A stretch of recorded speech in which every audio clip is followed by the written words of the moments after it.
कार्तिक मास महात्म्य के आज के इस वृतांत में आपका स्वागत है। हम सुनेंगे कार्तिक मास महात्म्य का आज का अध्याय 20, जिसमें वृतांत आएगा अदिति की तपस्या का। उसके उपरांत हम सुनेंगे आने वाले भीष्म पंचक के बारे में जो कथा है आगे के महात्म्य में सुनाई जाएगी कि किस प्रकार से हमें पचभीषक रखना चाहिए, क्या उसके नियम रहेंगे और उनका प्रादुर्भाव किस प्रकार से हुआ था। आप सुन रहे हैं संस्कृत में वर्णित कार्तिक मास महात्म्य, जिसे पुराणों में लिखा गया है और हम आपको यहाँ सरलीकरण करके देवभूमि धार्मिक चैनल के माध्यम से सुना रहे हैं। ये चैनल देवभूमि धार्मिक, जो कि देवभूमि ज्योतिष संस्थान का चैनल है, इस पर आप सभी कथाएं, पुराण, व्रत की जानकारियाँ आदि समय समय पर सुनते आए हैं। कृपया महात्म्य कथा को सुनते समय भगवान का नाम अवश्य स्मरण करें। अगर संभव हो तो आप कमेंट बॉक्स में लिखें जय श्री हरि, ओम नमः भगवते वासुदेवाय, श्रीमन नारायण। जैसा भी आप लिख सकें वह लिखें। भगवान का नाम लिखने से भगवान का आशीर्वाद प्राप्त होता है। आइए आज की कथा आरंभ करते हैं। ऋषिगण जो कि सूत जी से कार्तिक मास महात्म्य का वर्णन सुन रहे हैं, सभी ऋषि कहते हैं कि हे सूत जी, विष्णु जी के पांव से उत्पन्न गंगा की कथा कहो। सूत जी कहते हैं कि हे विष्णु के ध्यान में मग्न रहने वाले मुनियों, सुनो। जैसे नारद जी ने पृथु राजा से कहा, कहने वाले सुनने वालों को महापुण्यकारी, पापनाशन, मोक्ष देने वाला उपाख्यान कहता हूँ, उसे ध्यान से सुनो। इंद्र आदि देवताओं के पैदा करने वाले कश्यप नाम मुनि हुए। उनकी स्त्री दक्ष की कन्या दिति और अदिति हुई। अदिति देवताओं की माता और दिति दैत्यों की माता हुई। देवता दैत्य आपस में लड़ने का इरादा करते थे। प्रहलाद का पोता श्रीमान बलि नाम दानव राक्षसों का राजा था। इस पृथ्वी का भोग करने लगा। विरोचन का लड़का बलि महाबली था। उसने इस पृथ्वी को जीत के स्वर्ग को जीतने का इरादा किया। हे द्विजेंद्रो, उसकी फौज का हम क्या वर्णन करें। 10,000 कोटि लक्ष हाथी, उतने ही घोड़े तथा रथ, हाथी में 500 पैदल, कोटि मंत्री, युक्त कुभांड, कुंभकर्ण नाम मंत्री, बलि के समान बाणासुर पुत्र, बल और सेना से सम था। देवताओं के वास्ते ध्वजा और शत्रुओं से आकाश को लांघते हुए सेना युक्त बलि ने प्रस्थान किया। जब बलि नाम दानव वृत्रासुर के शत्रु इंद्र जाके नगर में प्राप्त हुआ, सिंह तुल्य राक्षसों ने इंद्र का नगर रोक लिया। तब इंद्र आदि सब देव युद्ध करने को निकले। देवताओं राक्षसों का घोर युद्ध हुआ। कल्पांत में मेघ और हिडिंब के समान युद्ध हुआ। अत्यंत दारुण संग्राम में देवता राक्षसों पर, राक्षस देवताओं पर बाण चलाते हैं। असुर को मार डालो, काट डालो, ऐसा शब्द हुआ। देवताओं के नगारों के शब्द से, राक्षसों के सिंहनाद से बाण, घोड़ा, हाथी, धनुष के लोक शब्दमय हुए। देवता दैत्यों के बाणों से उठी अग्नि देख सब लोग अकाल में प्रलय मानने लगे। संग्राम में दैत्यों के चलाए हुए पर्वतों को इंद्र जी ने बाणों के द्वारा चकनाचूर कर दिया। कोई देवता हाथी से हाथी को, घोड़े से घोड़े को, रथ से रथ को मारने लगे। कोई गदा से मारे गए, कोई राक्षस रुधिर के कीचड़ में पड़े। देवताओं से राक्षस मारे गए और जो राक्षस जहाँ रहा वहाँ मारा गया। अमर भाव को प्राप्त देवता असुरों के ऊपर दौड़ते थे। इसके ऊपर मारे गए राक्षस सब मिलके बहुत तरह के शस्त्रों से देवताओं को मारने लगे। पत्थर, भींधीपाल अर्थात पिस्तौल आज के समय में कह सकते हैं, तलवार, फरसा, तीमर, परिघ, छुरी, भाला, चक्र, शंकु, मूसल, अंकुश, लंपल, पट्टिश, शूल, कुठार, पाश, बाण, मुदगर, इनसे राक्षसों को मारने लगे। रथ, हाथी, घोड़े, पैदल, इनसे संग्राम बढ़ने लगा।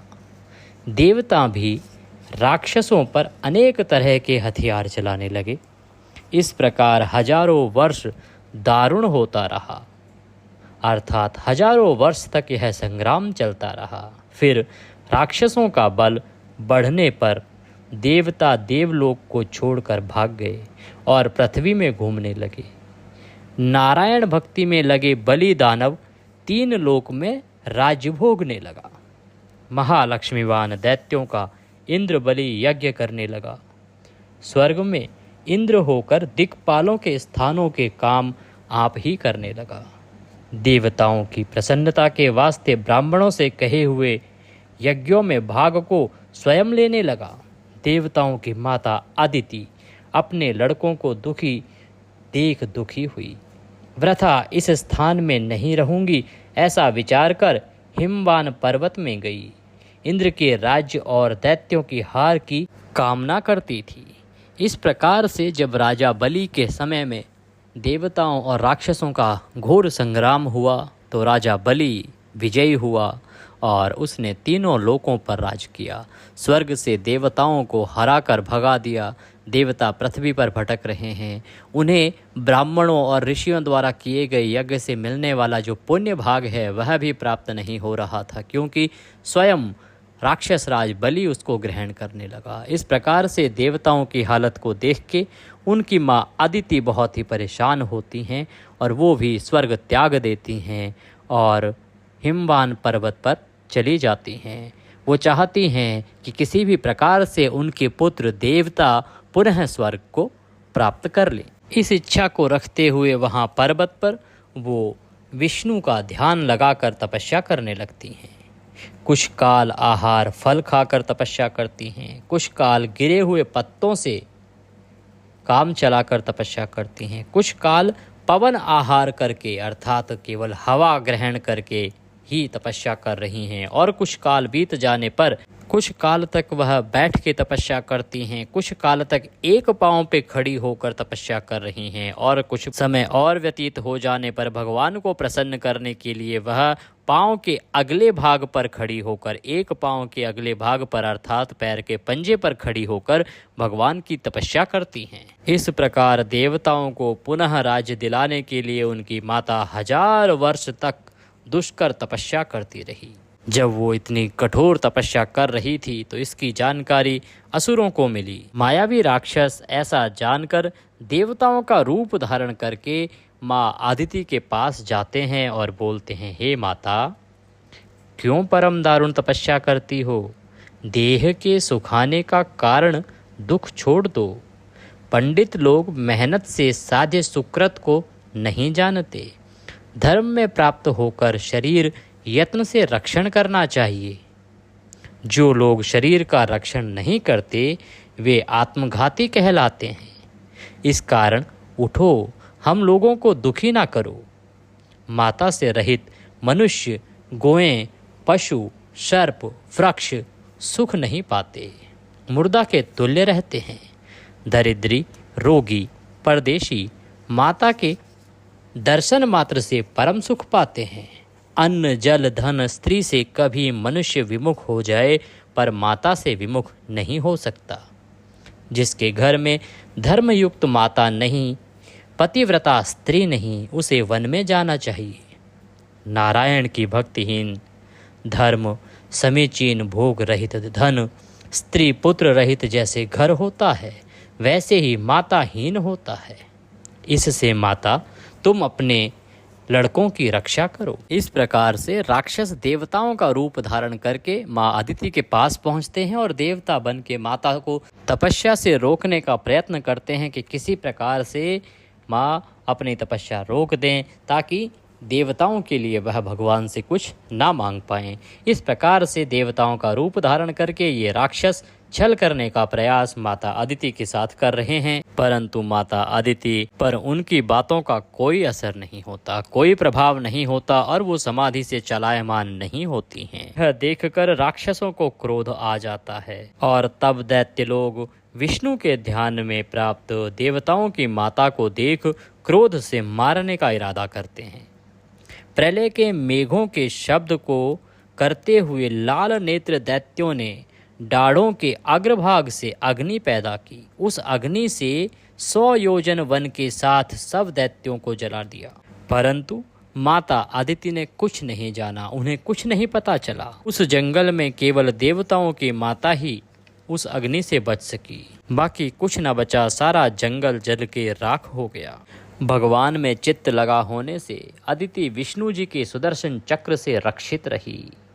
इस प्रकार भगवान के सुदर्शन चक्र ने उसकी रक्षा की और उसे किसी प्रकार की हानि नहीं हुई। ऋषि बोले कि हे सूत, आश्चर्य की कथा तुमने कही, अग्नि ने अदिति को क्यों नहीं जलाया? अत्यंत आश्चर्य का कारण अदिति के तेज का कहो।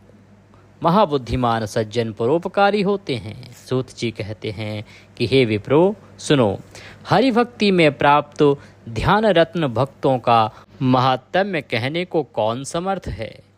जिस स्थान में भगवान का भक्त है उसी स्थान में ब्रह्मा विष्णु महेश देवता सिद्ध रहते हैं, जिनके नाम लेने से सब उपद्रव नष्ट होते हैं।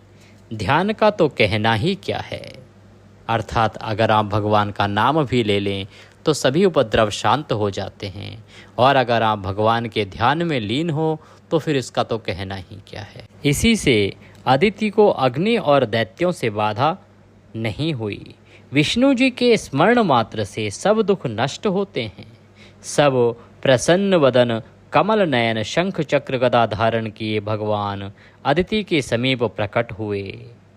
उनकी इस कठोर तपस्या से भगवान विष्णु प्रसन्न होते हैं और उनके सामने प्रकट होते हैं। परम तेज में दीप्यमान भगवान विष्णु पुण्य हाथ के स्पर्श से कश्यप जी की स्त्री अदिति से बोले, हे देव माता, तुमने बहुत लंबे समय से कठिन आराधना की है और हम तुमसे प्रसन्न हैं। तुम्हारा कल्याण होगा। वरदान मांगो, जो तुम्हारे मन में है सो कहो, डरो नहीं। हे महाभागे, निश्चय से कल्याण होगा। चक्रधारी देव से कही गई अदिति सब लोगों के सुखकारी भगवान को प्रणाम करके स्तुति करने लगी। हे देव, हे देवेश, हे सर्वव्यापी, तुम्हें नमस्कार। सतोगुण इत्यादि से लोक के व्यापार के कारण हो। बहुरूप अरूप अद्भुत रूप निर्गुण सद्गुण सगुण तुम्हें नमस्कार है। लोकनाथ परम ज्ञान रूप भक्त वत्सल मंगलात्मा तुम्हें नमस्कार है। जिनके अवतार को मुनि लोग पूजते हैं, अभिष्ट देने वाले उन आदि पुरुष देव को नमस्कार है। जिनको वेद और पंडित लोग नहीं जानते उनको नमस्कार है। हे महावियों के मायावी, जिनका दर्शन मायादि उपद्रव को नाश करता है, जगत रूप जगत पालक लक्ष्मीपति को नमस्कार है। दया के समुद्र त्यक्त संगत शांत लोगों को अपने साथ रखते हैं और संग रहित हैं। उन देव की वंदना करते हैं जिनके पांव की सेवा करके भक्त लोग परम सिद्धि को प्राप्त हुए, उनको बारंबार प्रणाम है। इस प्रकार से देवी उनको प्रणाम कर रही है, उनका स्तुति गान कर रही है। यज्ञ के ईश्वर, यज्ञ में स्थित, यज्ञ के फलदाता, यज्ञ के प्रबोधकर्ता को नमस्कार है। पापी अजामिल, जिनका नाम कहने से परम धाम को प्राप्त हुआ, लोक के साक्षी, उनको वंदना है। जिनके माया रूपी पाश में बंधे ब्रह्मादिक देवता आज भी बड़े भाव को नहीं जानते, सबके नायक, उनको नमस्कार है। जो परमात्मा को नहीं जानते उनको दूर के समान मालूम होता है। प्रणाम रहित सद्भाव वाले ज्ञान साक्षी देव को वंदना है। जिनके मुख से ब्रह्मांड, भुजा से क्षत्रिय, जंघा से बनिया, पांव से शूद्र पैदा हुए, जिनके नेत्र से चक्र, मन से सूर्य, मुख से इंद्र और अग्नि, प्राण से पवन पैदा हुए। इंद्र, पवन, चंद्र, रुद्र, यमराज, अग्नि, कुबेर, वरुण, सूर्य आप ही तो हो। देवता, वृक्ष, पर्वत, पिशाच, राक्षस, सिद्ध, गंधर्व, नदी, भूमि, समुद्र आप ही तो हो। जगत के मालिक आप हो, जिनका नाम परब्रह्म, सो तुम मेरे लड़कों की रक्षा करो। देव माता अदिति इस प्रकार स्तुति नमस्कार करके बोलने लगी, हे देवेश अनुग्रह करो, मेरे लड़कों को संकट से रहित करो, कंटक रहित राज्य दो। हे प्रभु अंतर्यामी, सब जीवों के ईश्वर आप सब जानते हो, हमें मोहित क्यों करते हो? फिर भी जो हमारे मन में है सो आपसे कहूँगी। हे देवेश, मेरे लड़के राक्षसों द्वारा पीड़ित हैं, दिति के लड़के मेरे लड़के हैं, इससे इनको मारो नहीं, किसी दूसरे यत्न से मेरे लड़कों को राज्य दो। इस प्रकार से देव माता वहाँ निवेदन कर रही हैं कि जो दिति जो क्योंकि उनकी बहन है और उसके जो बेटे हैं वो राक्षस हैं, परंतु क्योंकि वो बहन के बेटे हैं इसीलिए माँ अदिति कहती हैं कि वो मेरी बहन के बेटे हैं इसलिए उनको मारो मत, परंतु किसी दूसरे यत्न से मेरे लड़कों को राज्य अवश्य वापस दिलवा दो। इस प्रकार से माँ निवेदन कर रही हैं। भगवान विष्णु जब आराधना से प्रसन्न हुए, इस प्रकार कहते हुए माँ अदिति निवेदन कर रही हैं और उनके इस निवेदन से भगवान अभय देकर इस प्रकार वचन कहते हैं, हे महाभागे, तुमने सत्य कहा, इसमें संशय नहीं, फिर भी सुनो, गुप्त से गुप्त कहेंगे।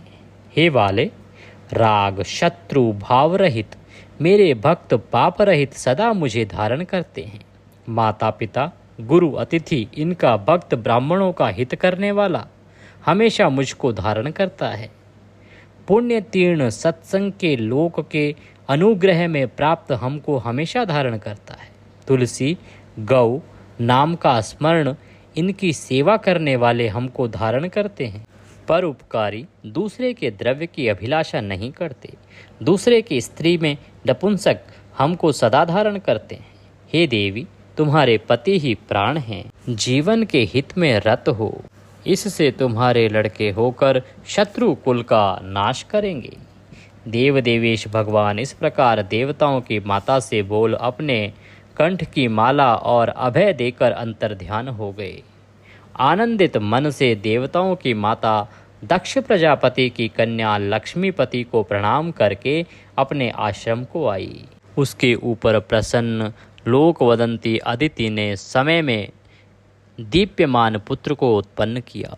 शंख चक्र दंड कमंडलो अमृत कलश दही अन्न हाथ में रूप वामन, हजार सूर्य का तेज कमल नयन, तब आभरण युक्त पीतांबर धारण किए, मुनियों से स्तुति करने लायक सब लोगों के नायक आविर्भूत भगवान को देख प्रसन्न कश्यप जी महाराज ध्यान प्रणाम करके हाथ जोड़ स्तुति करने लगे।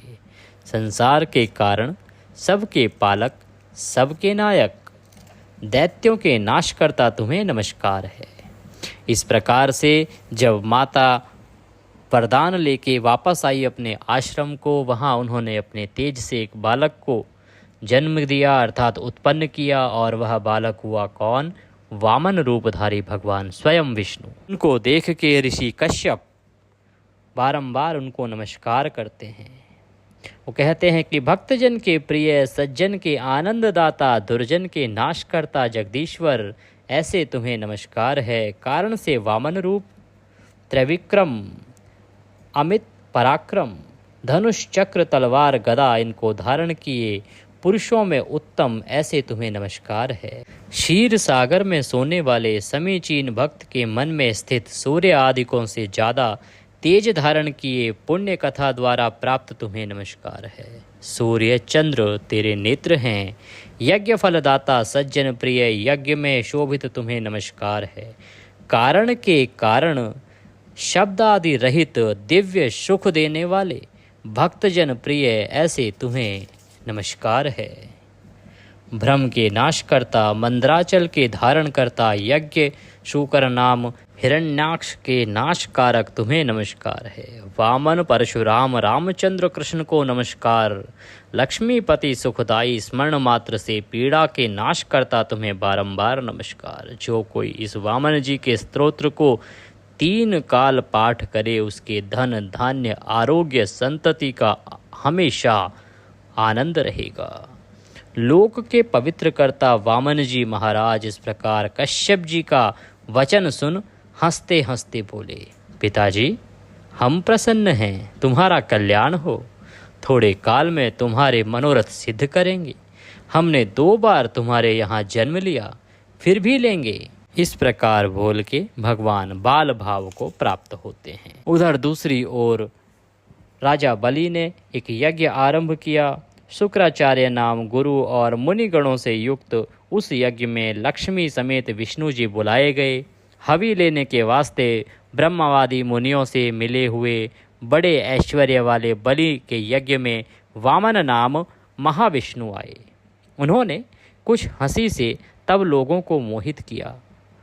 बलि के सामने मानो हवि लेने को आए हैं। अच्छा खराब जड़ पंडित जो कोई भक्त है वहाँ भगवान रहते हैं। वामन जी को देख ब्रह्मवादी ऋषि लोग दृष्टि से नारायण जान उठे। अर्थात जब वामन भगवान वहाँ पहुँचते हैं तो वहाँ जो ऋषि मुनि थे उन्होंने अपनी अंतर्दृष्टि से उन्हें पहचान लिया कि ये तो स्वयं नारायण हैं। यह कारण जान शुक्राचार्य एकांत में बलि से जाके कहते हैं। शुक्राचार्य भी पहचान गए कि ये कोई साधारण मनुष्य नहीं है, ये नारायण हैं जो बाल रूप में आए हैं। इसीलिए राजा बलि को एकांत में ले जाकर कहते हैं। क्या कहते हैं ये हम अगले अध्याय में सुनेंगे। इति कार्तिक मास महात्म्य अध्याय संपूर्ण। बोलिए श्री वामन भगवान की जय। इस प्रकार कार्तिक मास की आज की कथा को हम यहाँ विराम देंगे। आप भगवान श्रीहरि की आरती करेंगे और कल हम सुनेंगे आगे की कथा कि किस प्रकार से वामन भगवान रूपधारी भगवान विष्णु राजा बलि से इस पृथ्वी को और स्वर्ग को निजात दिलाते हैं, कैसे देवताओं की माता को दिए गए वरदान को वो फलीभूत करते हैं और देवताओं को स्वर्ग वापस दिलवाते हैं। और साथ ही आगे का वृतांत भी आएगा, क्योंकि आगे पचभीषक अर्थात कार्तिक के जो अंतिम 5 दिन होते हैं जिनमें स्नान दान आदि करके आप पूरा कार्तिक नहाने का पुण्य प्राप्त कर सकते हैं, वह वर्णन आएगा। उसको हम आगे की कथा में सुनेंगे। आज देते हैं विराम। जो हमें YouTube के माध्यम से सुन रहे हैं कृपया कमेंट बॉक्स में अवश्य लिखें जय श्री हरि, जय भगवान बावन, ओम नमः भगवते वासुदेवाय। भगवान सबका कल्याण